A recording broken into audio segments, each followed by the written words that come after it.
Welcome back. We've learned how to gracefully handle immediate errors using try except.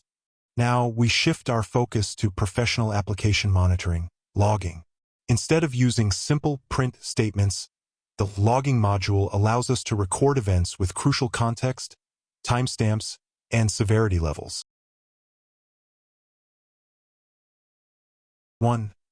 Why use logging? Unlike print, logging allows you to control which messages appear based on severity, directs messages to various destinations like files or network servers, and automatically includes metadata such as the timestamp, log level, and the file that generated the event. 2. The 5 log levels. Python defines 5 standard severity levels, from least critical to most critical.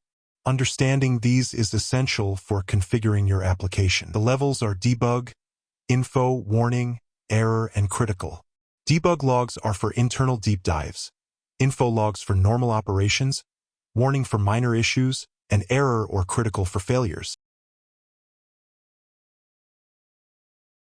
3. Logging to the console. To get started, we import the logging module. Notice that when we run this code, by default, we only see warning, error, and critical messages. Info and debug messages are silently ignored. This is because the default threshold for Python's logging system is set to warning. 4. Default output format. The basic output format includes the level, the logger name which is root by default, and the message itself. This already gives us more context than a simple print statement.